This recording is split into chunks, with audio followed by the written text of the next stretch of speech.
Hello everybody, welcome back to the Craft Beer Hub, and we've got another Oktoberfest beer for you. This is the fifth one in this little series that I'm doing, and it is from one of the most recognisable breweries in Germany, and that is Paulaner. There we go. Paulaner are obviously famous for many things, but any football fans out there, Bayern Munich sponsors. They are, if you know Bayern Munich, you'll know Paulaner. Paulaner are a brewery that have links back to the 17th century. They actually brewed this beer, Salvatore, that I'm yet to review. It's a strong bock beer, and it was that good. This beer, when they first started selling it, was that good that other breweries in Munich had tried to get the government to restrict its sale. How mental is that? So yeah, this is pretty. Paulaner have got a lot of class, and actually they are. I say the 17th century, yeah, 1634. It's on the label. That I tried to do all my research before I come on, but yeah, the labels are giving it up for me. This, well, not necessarily this beer or this iteration, but the Paulaner Oktoberfest beer was one of the original Oktoberfest beers served at the first Oktoberfest back in 1810. So there you go. We're not tasting a bit of history. That's wrong to say, but this brewery has got form. Paulaner then, I like their Municher Hells. I like their wheat beer. It's not one of the best wheat beers out there, but I like it. So I'm really looking forward to this. Let's not waste any more time. Let's get it in a glass. I've just rinsed this glass out, like they do in Germany.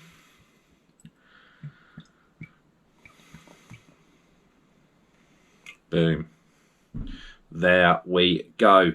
What have we got then? Jeez, it's a really dark straw coloured beer, almost amber. It's not amber, but it's getting on for amber. We've got a 4-finger white fluffy head, good levels of carbonation in there, absolutely crystal clear as you would expect from a German lager. Let's put that up there, do the old Paul's beer reviews thing, because I think it works really well for these beers. But yeah, let's get an aroma then.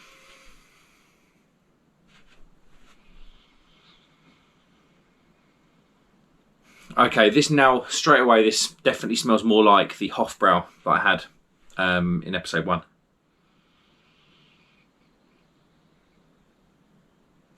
Lovely biscuity malts.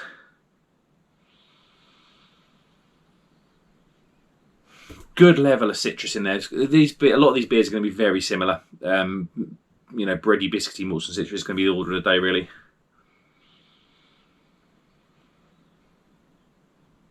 Something really sweet in there. It's from the malts. Is it a bit like a bit of caramel or something? Yeah, I think it is a bit of caramel. Right, literally, you have to really go in for it, but yeah, I think it is caramel. It smells great. Let's not waste any time. Prost.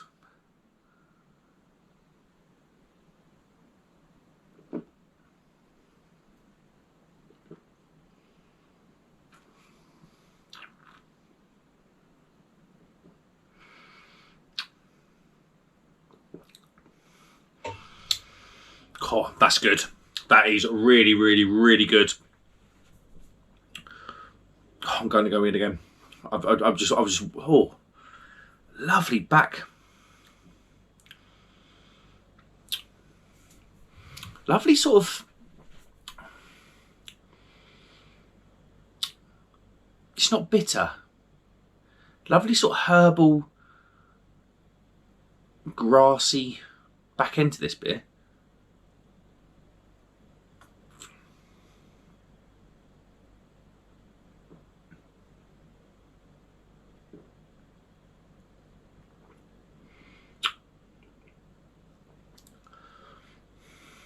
Yeah, that is lovely. There's definitely caramel in there, and there's slightly darker beer. Darker beers, it's probably the malts that are used, but it's slightly darker than some of the other beers I've had from the Oktoberfest range or the Oktoberfest beers. Probably the malt. It's got to be the malt, and sometimes the darker. Let's just tap the back of the screen. There you go. Sometimes the darker beers could have a slightly different malt bill to them, but there's a lovely caramel in there. I need to do a top to bottom. I'm getting distracted.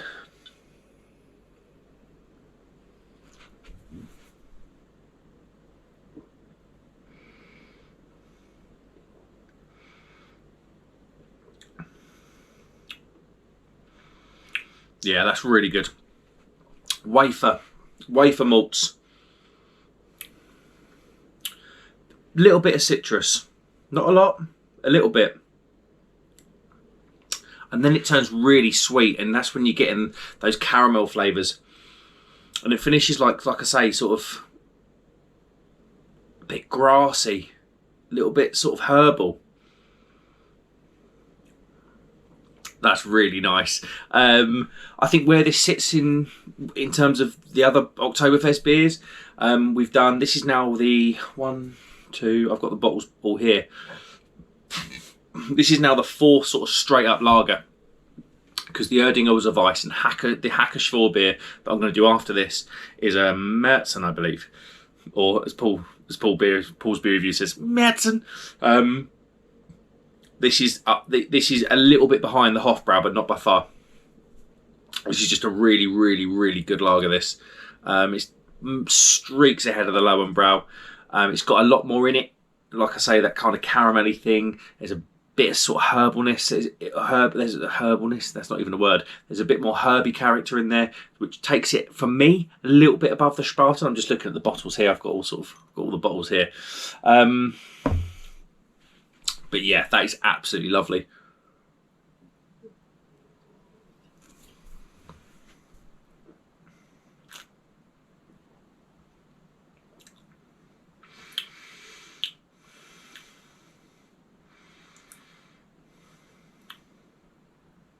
No bitterness at all.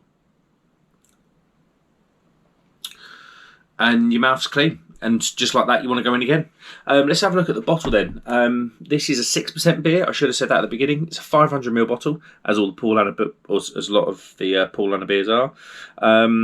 It's about £3.50 on various websites. And yeah, the branding is really cool, and it's very traditional. You know, a lot of the branding. The Spaten bottle was the same. That's traditional. You can kind of see the kind of tea, almost like tea-stained paper. The Lowenbrau, also very traditional. Hofbrau's branding is always traditional. But yeah, that is really, really good. What a beer. Brewed in accordance with the Bavarian purity law of 1516. It's a speciality beer, as defined on the back of the bottle. Water, malted barley, hops. That's it. Lots of foreign languages. Don't drink when you're pregnant. Yeah, that is absolutely lovely. What look at all the older ladies with their steins, the old metal. They look like metal steins to me. I know they're the old ceramic. They're the old ceramic Bavarian cups that they're holding. Yeah, what a beer. It's absolutely crisp. It's refreshing. The wafer malt keeps it light. The caramel in there, it's not overpowering. You've really got to hunt it down, but it is lovely and sweet. And the kind of there is a herbally kind of grassy hint in there that kind of keeps it interesting. It's not a one-dimensional beer at all. The flavours develop all the while. Yeah, it's really good, this.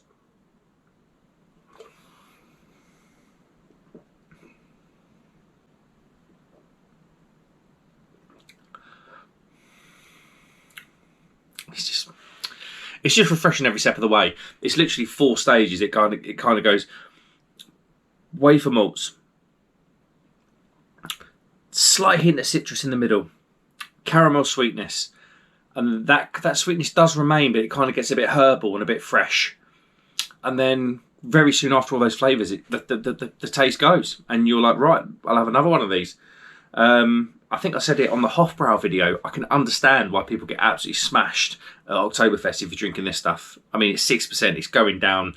It's going down like a 4.5% Helles. It's ridiculous. Yeah, that is absolutely cracking. How are we going to rate it then? Well, like I said, it's not quite Hofbrau levels, but it's not far away. It really, really isn't at all. It's got a lot of characteristics that I personally like in the beer. and I've got absolutely no problems in giving that a 4.5 out of 5. It's absolutely lovely. There's a couple of these beers that I'm going to hunt down. I'm going to buy a couple of boxes of each of my favourite beers, and this is absolutely it. I'm going to buy a box of this beer. There you go, 4.5 out of 5 on the Craft Beer Hub. Thanks very much for watching, guys. If you wouldn't mind liking and subscribing, that'd be amazing. And let me know what you think of this. I think Paulaner, generally, they do some pretty decent German beer. But this is sensational. Really, really like it. What a beer. Thanks very much for watching, guys. I'll see you on the next one. Cheers.